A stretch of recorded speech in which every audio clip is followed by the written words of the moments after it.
नमस्कार दोस्तों, स्वागत है आपका हमारे YouTube चैनल पर जिसका नाम है परीक्षिता एकेडमी। और आज हम बात करने वाले हैं आधुनिक भारत के इतिहास के अंतर्गत राष्ट्रीय स्वतंत्रता आंदोलन में प्रथम विश्व युद्ध के समय जो गांधी जी के द्वारा किए गए आंदोलन हैं उनके बारे में।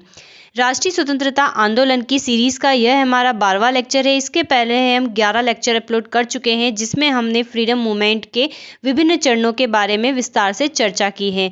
आपको बताना चाहेंगे दोस्तों, सारी कॉम्पिटिटिव एग्ज़ाम के पॉइंट ऑफ व्यू से ये टॉपिक अपने आप में काफ़ी इम्पॉर्टेंट है। हम आगे बढ़ते हैं और हमेशा की तरह आपसे कहना चाहेंगे कि अगर आप हमारे इस यूट्यूब चैनल पर नए हैं तो आज ही हमारे चैनल को सब्सक्राइब करें। अगर आपको हमारा वीडियो पसंद आता है तो हमारे वीडियो को लाइक और शेयर ज़रूर करें। तो चलिए अब हम आगे बढ़ते हैं और बात करते हैं राष्ट्रीय स्वतंत्रता आंदोलन के चरण के बारे में। तो आप सब जानते हैं कि हम फ्रीडम मूवमेंट को इन 6 चरणों में समझ रहे हैं, बैक टू बैक हम इनकी बातें कर रहे हैं। तो बाकी के सारे पॉइंट्स को जो है हम विस्तार से हमने डिस्कशन कर लिया है। देन हमारा गांधी युग चल रहा है और गांधी इरा में हम महात्मा गांधी जी से संबंधित जो आंदोलन है उनके बारे में बात कर रहे हैं। अब हम गांधी युग की बात करें तो हमें इसके अंतर्गत इतने टॉपिक्स जो आप देख रहे हैं बैक टू बैक पढ़ना है। अब हमने आपको ये बताया था कि मॉन्टेग्यू चेम्सफोर्ड सुधार 1919 को हम जो है पॉलिटी के अंदर पढ़ेंगे, इसलिए हमने इस सीरीज़ में इसको इंक्लूड नहीं किया है। और इसके पहले का जो हमारा 11वां लेक्चर था उसमें हमने गांधी जी का जो बेसिक इंट्रोडक्शन है, उनका जन्म कहाँ पर हुआ था, उनके प्रिय भजन क्या है, उनकी पत्र पत्रिकाएँ क्या है, उनके उपनाम या उपाधि क्या है, उसके बारे में हमने चर्चा की थी। साथ ही हमने दक्षिण अफ्रीका में गांधी जी ने जो विभिन्न प्रकार के प्रयोग किए हैं या जो भी खास हो सकता है वो सारे पॉइंट हमने यहाँ पर बताए हैं। देन आज हम जो है भारत में प्रथम विश्व युद्ध के दौरान जो है गांधी जी के आंदोलन के ऊपर जो है एकदम विस्तार से चर्चा करेंगे। इसके बाद हम जो है बैक टू बैक ये सारे टॉपिक लेकर आएंगे। टोटल 14 टॉपिक है हमारे पास गांधी युग से संबंधित। तो आज आप समझ गए हम कौन से टॉपिक पर हैं। तो हम 4th नंबर के टॉपिक पे हैं। फटाफट हम इसे कंप्लीट करते हैं, ज़्यादा बड़ा नहीं है। तो बिल्कुल हम स्टार्ट करते हैं इस टॉपिक को। तो बात करते हैं गांधी जी की भारत वापसी से। हम सब जानते हैं जो गांधी जी हैं इनका जन्म गुजरात के पोरबंदर में हुआ था और इंग्लैंड जो है स्टडी के लिए गए थे। और 1893 में ये साउथ अफ्रीका गए थे केस लड़ने के सिलसिले में, जहां पर इन्होंने जो अफ्रीका के लोग हैं या जो भारतीय लोग हैं उन पर हो रहे अत्याचारों के खिलाफ आवाज़ उठाई थी। देन इसके बाद ये 9 जनवरी 1915 को आते हैं भारत और इस दिन जो है प्रवासी भारतीय दिवस मनाया जाता है 9 जनवरी को। तो 9 जनवरी 1915 को महात्मा गांधी भारत आते हैं और ये तय करते हैं कि वो पूरे भारत का जो है दौरा करेंगे, उसको देखेंगे। ऐसा नहीं है कि वो 9 जनवरी 1915 से एकदम नींद में से सो के उठ के आए हैं और भारत आए हैं। उन्हें सारी वास्तविकता पता थी। इनफैक्ट वो अंग्रेज़ों से जो है साउथ अफ्रीका में वहाँ की परिस्थितियों को लेकर विरोध प्रदर्शन भी करते रहते थे। तो वो बिल्कुल फैमिलियर थे सारे मुद्दों से और उन्होंने यही तय किया कि जब वो भारत में आए तो उन्होंने संपूर्ण भारत का दौरा करने का फैसला किया कि वो यहाँ की परिस्थितियों से अवगत होना चाहते थे और अपने आंदोलन को आगे बढ़ाना चाहते थे। जब गांधी जी अपने इसी विचार के मंथन पर आगे बढ़ते हैं तो सत्याग्रह जो 1917-18 के आरंभ में गांधी जी 3 संघर्ष में भाग लेते हैं। कौन कौन से? तो चंपारण सत्याग्रह, अहमदाबाद मील सत्याग्रह और खेड़ा सत्याग्रह 1917, 18 और 18 में जो क्रमशः होते हैं। और यही हमारे आज का जो वीडियो है उसका मुख्य टॉपिक है कि प्रथम विश्व युद्ध के दौरान गांधी जी कौन से आंदोलन जो है भारत में संचालित करते हैं। और यह जो इनके आंदोलन है ये इसलिए भी इम्पॉर्टेंट है क्योंकि ये गांधी जी के सबसे पहले क्रम के एक्सपेरिमेंट है भारत में। जैसे चंपारण सत्याग्रह जो 1917 में हुआ था वो प्रथम सविनय अवज्ञा जो है गांधी जी का आंदोलन रहा, अर्थात सत्याग्रह का आंदोलन, अर्थात सत्य से आग्रह या विनय से जो आग्रह करते हैं। अहमदाबाद मील हड़ताल 1918 में जो हुई वो पहली भूख हड़ताल थी गांधी जी की। और खेड़ा सत्याग्रह जो 1918 में हुआ था वो प्रथम असहयोग था गांधी जी के द्वारा किया गया। इसी प्रकार रोलेट एक्ट भी होता है 1919 में, तो उसके विरोध में वो पहला जन आंदोलन करते हैं। तो आज के हमारे वीडियो में हम केवल इन तीन ही मुख्य जो टॉपिक है, जो आंदोलन है, इसके बारे में चर्चा करेंगे। तो हुआ यूं है कि जो चंपारण सत्याग्रह है, पहले तो याद रख लीजिए 1917 में हुआ था। और जो प्रारंभ में 19वीं शताब्दी में हुआ यूं था कि अंग्रेज बगान मालिकों ने किसानों से एक अनुबंध करा लिया था। ठीक है, एक अनुबंध करा लिया था जिसके अंतर्गत किसानों को अपनी भूमि के 3/20 भाग पर, अर्थात जो इनकी भूमि थी उसके उपजाऊ 3/20 भाग के पर नील की खेती करना अनिवार्य था। और इसे भी वही उस समय पर क्या कहा जाता था, 3 कठिया पद्धति कहा जाता था। अब हुआ यूं, टर्निंग पॉइंट इस तरीके से आता है कि 19वीं सदी के अंत में जर्मनी में जो है केमिकल डाई अर्थात रासायनिक रंगों का विकास होने लग गया, जिससे नील का जो मार्केट है वो डाउन हो गया। इसके कारण चंपारण के बगान मालिक नील की खेती बंद करने को विवश हो गए। किसान भी मजबूरन नील की खेती से छुटकारा पाना चाहते थे, लेकिन परिस्थितियों को भांपते हुए जो गोरे बगान मालिक थे किसानों की विवशता का फायदा उठाना चाहते थे। उन्होंने दूसरी फसलों की खेती करने के लिए किसानों को अनुबंध से मुक्त करने की एवज में लगान व अन्य करों की दरों में अत्यधिक वृद्धि कर दी। अर्थात यहाँ पर उन्होंने कितना बढ़िया दाव करा कि उनका मार्केट तो चल ही नहीं रहा है, तो वो ये बोल रहे हैं अंग्रेज कि भैया अगर आपको नील की खेती नहीं करना है और आपको कोई दूसरा फसल लगाना है तो आपको उसके एवज में हमें कुछ पैसा देना पड़ेगा। ठीक है, हमें इतना दे दो, फिर अपने अनुबंध से मुक्त हो जाओ। इसके अतिरिक्त उन्होंने अपने द्वारा तय की गई दरों पर किसानों को अपने उत्पाद बेचने के लिए बाध्य भी किया। तो हुआ यूं है कि जो चंपारण जो का सत्याग्रह जो होता है, जो आंदोलन होता है, इसके एक प्रमुख आंदोलनकारी होते हैं जिसका नाम होता है पंडित राजकुमार शुक्ल। ठीक है, पंडित राजकुमार शुक्ल जो है एक प्रमुख आंदोलनकारी होते हैं और ये गांधी जी को चंपारण बुलाने का निमंत्रण देते हैं। गांधी जी को ये बुलाते हैं कि आप आइए और जो भी ये हमारी समस्या है इससे जो है निजात दिलाइए। समझ गए आप? तो अब गांधी जी चंपारण आते हैं और अधिकारियों से बात करने की कोशिश करते हैं, लेकिन जो अधिकारी होते हैं वो बोलते हैं गांधी जी को कि आप यहाँ से चले जाओ। लेकिन गांधी जी उनकी आज्ञा को मानने से इनकार कर देते हैं और किसी भी प्रकार के दंड को भुगतने का फैसला लेते हैं कि भैया हम तो नहीं जाएंगे, आपको जो दंड हम पे लगाना है लगा दो। सरकार के इस अनुचित आदेश के विरुद्ध गांधी जी द्वारा जो है अहिंसात्मक प्रतिरोध या सत्याग्रह का मार्ग चुनना विरोध का सर्वोत्तम तरीका था। सर्वोत्तम जो है तरीका था, अर्थात वो किसी प्रकार की हिंसा नहीं करते थे, बिल्कुल सत्य से प्रेम से और पोलाइटली कहते थे कि हम तो नहीं जाएंगे और हम आपसे आग्रह करते हैं कि जो आप किसानों से लगान मांग रहे हैं ज़्यादा, ये आप ना ले। गांधी जी की जो दृढ़ता होती है इसके सम्मुख सरकार विवश हो जाती है, अतः उसने स्थानीय प्रशासन को अपना आदेश वापस लेने और गांधी जी को चंपारण के गांव में जाने की छूट देने का वो निर्णय ले लेते हैं। इस बीच सरकार ने सारे मामले की जांच हेतु क्या करता है, वो एक आयोग गठित करता है और गांधी जी को भी उसका सदस्य बनाया जाता है।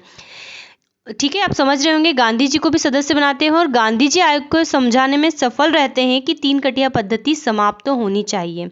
उन्होंने आयोग को समझाया कि किसानों से जो पैसा अवैध रूप से वसूला है उसके लिए किसानों को हर्जाना दिया जाए। कितनी बड़ी बात है।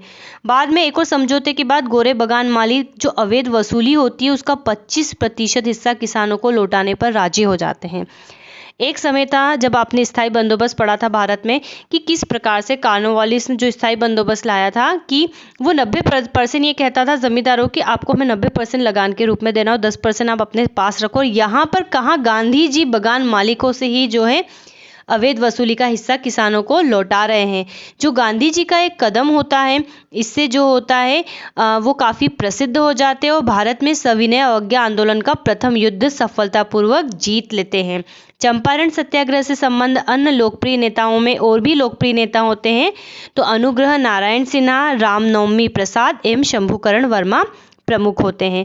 जो ये गांधी जी का आंदोलन है काफ़ी बहुत ही जो होता है जो बुद्धिजीवी वर्ग के लोग होते हैं वो काफ़ी इससे प्रभावित होते हैं। और इसी समय पर जो रविन्द्रनाथ टैगोर है, ठीक है, ये रवीन्द्रनाथ टैगोर लिखा गया है। तो जो रविन्द्रनाथ टैगोर है, जिनको हम रविन्द्रनाथ ठाकुर भी कहते हैं, ये गांधी जी को महात्मा की उपाधि से सम्मानित करते हैं। ठीक है, उनका भी हृदय जो है द्रवित हो जाता है कि गांधी जी के मात्र आने से, अनुरोध विरोध करने से ही जो है किसानों की इस समस्या का जो है निराकरण हो गया। तो वो गांधी जी को क्या करते हैं, महात्मा की उपाधि देते हैं। चलिए, तो अब हम अगला कंसेप्ट समझते हैं। अब आता है अहमदाबाद मिल हड़ताल, जो कि 1918 में होती है और यहाँ पर गांधी जी जो है प्रथम भूख हड़ताल करते हैं। तो होता यूँ है, इसका भी हम सुन लेते हैं कि मिल मालिक और मजदूरों में प्लेग बोनस को लेकर विवाद रहता है। ठीक है, प्लेग बोनस को लेकर विवाद होता है। मजदूर बोलते हैं हमें 50% जो है बोनस चाहिए, लेकिन गांधी जी मजदूरों को समझाते हैं कि काम करो, 50% तो नहीं देंगे वो, आप 35% बोनस की मांग करो। ठीक है, जबकि मिल मालिक बोलते हैं कि भैया हम 20% बोनस देंगे आपको। गांधी जी मजदूरों को सलाह दी कि वे शांतिपूर्ण एवं अहिंसक ढंग से जो है अपनी हड़ताल जारी रखें। गांधी जी ने मजदूरों के समर्थन में क्या करते हैं, वो भूख हड़ताल का फैसला करते हैं। ठीक है, भूख हड़ताल का फैसला करते हैं और इसमें उनका साथ देती है अनुसुईया बेन। ये एग्जाम में काफ़ी इंपॉर्टेंट है, पूछा जाता है। अनुसुईया बेन ही एक्चुअल में जो अहमदाबाद मिल मजदूर का मैटर होता है उसके लिए गांधी जी को ये इनवाइट करती है। ठीक है, इसके लिए गांधी जी को इनवाइट करती है, यही बुलाती है। और काफ़ी जो है गांधी जी का यहाँ पर भी प्रभाव जो है पड़ता है। और फाइनली जो अंग्रेज़ होते हैं, मिल मालिक होते हैं, वो किसानों को जो है किसान नहीं, मजदूरों को, क्योंकि मिल हड़ताल है, वो मजदूरों को 35% बोनस करने जो भुगतान है उसको करने को वो राजी हो जाते हैं। तो गांधी जी की ये क्या थी, ये दूसरी विजय थी। ठीक है, ये 35% है। ठीक है, यहाँ पर ये थोड़ा सा गलत है, हम इसको सुधार लेते हैं। ये 35% है। ठीक है, 35% बोनस को लेने को कहा। और गांधी जी के अनशन के यहाँ पर बैठने के कारण मिल मालिक जो है ये देने को राजी हो जाते हैं। तो ये गांधी जी के द्वारा की गई प्रथम हड़ताल है। तो दोस्तों, आपको इसमें मिल हड़ताल क्या याद रखना है, आपको अहमदाबाद मिल हड़ताल, उसका समय, ये गांधी जी की प्रथम भूख हड़ताल थी, 35% और अनुसुईया बेन, इतने पॉइंट्स को याद रखना है। चलिए, तो हम आगे बात करते हैं खेड़ा सत्याग्रह की, जो कि 1918 में होता है और गांधी जी के द्वारा किया गया प्रथम असहयोग प्रकार का एक आंदोलन होता है। अब यहाँ पर क्या होता है कि 1918 में पड़ जाता है भयंकर अकाल। ठीक है, अब कहाँ पर, गुजरात के खेड़ा जिले में। तो ये भी गुजरात में आता है। दोस्तों, हमने चंपारण के बारे में बताया, तो चंपारण जो होता है बिहार में आता है, अहमदाबाद गुजरात में है और खेड़ा भी गुजरात में है। ठीक है, गांधी जी के 2 आंदोलन गुजरात के हैं। तो 1918 में यहाँ पर क्या होता है, भयंकर अकाल पड़ता है, जिससे जो खेड़ा जिला है उसकी पूरी फसल बर्बाद हो जाती है। फिर भी सरकार किसानों से मालगुजारी वसूल करने की प्रक्रिया को जारी रखती है और खुद सरकार के ही नियम बनाए हुए जो है राजस्व संहिता में ऐसा लिखा हुआ है, या हम कहें कि जो राजस्व संहिता है उसके नियम के अनुसार यदि फसल का उत्पादन कुल उत्पादन के 1/4 से कम हो तो किसानों का राजस्व पूरी तरह माफ कर दिया जाता है। लेकिन सरकार ने ऐसा कुछ भी नहीं करा। तो गुजरात सभा, जिसमें किसान शामिल होते हैं, 1919 के राजस्व वर्ष के मूल्यांकन को लागू न करने की प्रार्थना के लिए प्रांत के सर्वोच्च शासकीय प्राधिकारियों के सम्मुख जो है अपनी याचिका रखते हैं। सरकार कठोर बनी रही और बोला कि नहीं, भुगतान तो आपको करना पड़ेगा। फिर यहाँ पर होती है एंट्री गांधी जी की, और गांधी जी ने किसानों को राजस्व अदा न करने तथा सरकार के दमनकारी कानून के खिलाफ संघर्ष करने की प्रेरणा दी। ठीक है, अर्थात आप अंग्रेजों को असहयोग करो, उनकी बात मत मानो। खेड़ा जिला के युवा अधिवक्ता भी होते हैं उस समय, वल्लभ भाई पटेल और इंदुलाल याग्निक तथा अन्य कई युवाएं जो है गांधी जी का जो है इसमें सहयोग करते हैं। इन्होंने किसानों को लगान न अदा करने की शपथ दिलाई। गांधी जी ने घोषणा की कि यदि सरकार गरीबों का लगान माफ कर दे तो लगान देने में जो सक्षम किसान है वे स्वेच्छा से लगान देंगे। दूसरी ओर सरकार ने लगान वसूल करने के लिए दमन का सहारा लिया। ठीक है, उनकी कानों पर जू भी नहीं रेंग रही थी। कई स्थानों पर किसानों की संपत्तियां जब्त कर ली, उनके मवेशी जब्त कर लिए। अंततः सरकार ने किसानों के साथ एक समझौता किया। जो गांधी जी का आंदोलन था असहयोग का, ये कंटिन्यूटी चल रहा था बड़े ही शांतिपूर्ण ढंग से।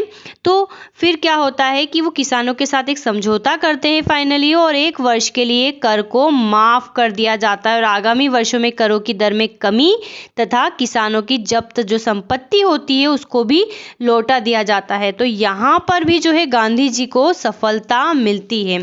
तो ये था हाँ गांधी जी का प्रथम असहयोग अर्थात खेड़ा आंदोलन। ठीक है, तो ये दोस्तों आप पढ़ सकते हैं। चलिए, तो दोस्तों आप समझ गए होंगे कि आज के हमारे वीडियो में हमने केवल उन 3 और छोटे आंदोलन की बात की है जो महात्मा गांधी ने किए थे बड़े ही प्यार से, शांतिपूर्ण तरीके से, अर्थात सत्याग्रह से, अर्थात सत्य के आग्रह से, जैसे चंपारण, अहमदाबाद मील हड़ताल और खेड़ा सत्याग्रह। हमने इसके बारे में बात करी है और ये जो ड्यूरेशन है तीनों आंदोलन का है प्रथम विश्व युद्ध के दौरान था। ठीक है, इधर ब्रिटेन की सेना प्रथम विश्व युद्ध में भी इन्वॉल्व थी और इधर गांधी जी के ये आंदोलन चल रहे थे। चलिए, अब ये यहाँ पर थोड़ा सा गलत है। ठीक है, तो ये विषाणु नहीं है, भीषण दुर्भिक्ष। ठीक है, दुर्भिक्ष के कारण गुजरात के खेड़ा जिले में पूरी फसल। ठीक है, तो दोस्तों ये यहाँ पर इसकी बात थी, चर्चा थी। अब हम इसके बाद 1919 का समय आता है और रोलेट एक्ट आता है। रोलेट एक्ट क्यों आता है, क्या उसमें कुछ विशेष बिंदु रहते हैं, हम उसके बारे में हमारे नेक्स्ट वीडियो में चर्चा करेंगे। और गांधी जी उसी का विरोध करने के फलस्वरूप जो है प्रथम जन आंदोलन की भूमिका रखते हैं, हम उसके बारे में बात करेंगे हमारे नेक्स्ट वीडियो में। सो फ्रेंड्स, अगर आपको हमारा ये वीडियो पसंद आया है तो हमारे चैनल को सब्सक्राइब करें, हमारे वीडियो को लाइक शेयर ज़रूर करें। Thanks for watching and have a nice day.